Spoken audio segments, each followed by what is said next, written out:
ഒരു പൈപ്പ് അല്ലെങ്കിൽ ഒരു സൈഡിൽ നമുക്ക് ഒട്ടിച്ചിട്ട് ചില ഭാഗങ്ങളിൽ നമുക്ക് പൈപ്പ് പൊക്കിയിട്ടൊന്നും കപ്ലിംഗ് അടിക്കാൻ പറ്റില്ല. പൊതുവെ എല്ലാവർക്കും അറിയുന്നതാണ്, അറിയാത്തവർക്ക് വേണ്ടിയിട്ടാണ് ഈ വീഡിയോ ചെയ്യുന്നത് കേട്ടോ.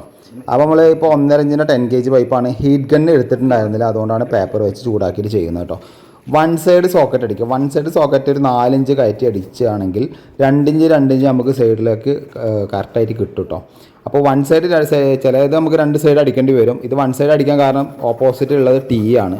ഇനി ഈ പൈപ്പ് ആണെങ്കിൽ തന്നെ ഒരു കപ്ലിങ്ങം വാങ്ങിയിട്ട് വൺ സൈഡ് സോക്കറ്റ് അടിച്ചാലും നമുക്ക് സിമ്പിളായി ചെയ്യാൻ പറ്റും. അല്ലെങ്കിൽ എന്താ വെച്ച് കഴിഞ്ഞാൽ ഈ ഭാഗം മൊത്തത്തിൽ കളച്ചെടുത്ത് മണ്ണൊക്കെ മാറ്റിയിട്ട് വേണം അത് കപ്ലിങ് അടിക്കാം. അപ്പോൾ എന്താ വെച്ചാൽ അതിനെക്കാട്ടും ഒന്നുകൂടി ഈസിയാണിത്. ഇത് സിമ്പിളാണ്. 4 ഇഞ്ച് അടിച്ച് കഴിഞ്ഞാൽ നമുക്ക് 2 ഇഞ്ച് ടീയിലേക്കും 2 ഇഞ്ച് പൈപ്പിലേക്കും കയറ്റാൻ പറ്റും. ഫസ്റ്റ് പൈപ്പിൻ്റെ ഭാഗത്തേക്ക് തള്ളിക്കയറ്റിയതിന് ശേഷം ഇതേപോലെ റിവേഴ്സ് കയറി കഴിഞ്ഞാൽ ടീയിലേക്ക് കറക്റ്റായി നിൽക്കും. കാലങ്ങളായിട്ട് ഇങ്ങനെ തന്നെ ചെയ്യാറ്, ലീക്കോ കാര്യങ്ങളൊന്നും വരില്ല. അപ്പോൾ നിങ്ങളുടെ അഭിപ്രായം ജസ്റ്റ് ഒന്ന് കമൻറ്റ് ചെയ്യുക, വീഡിയോ ഒന്ന് ഷെയർ ചെയ്യാം കേട്ടോ.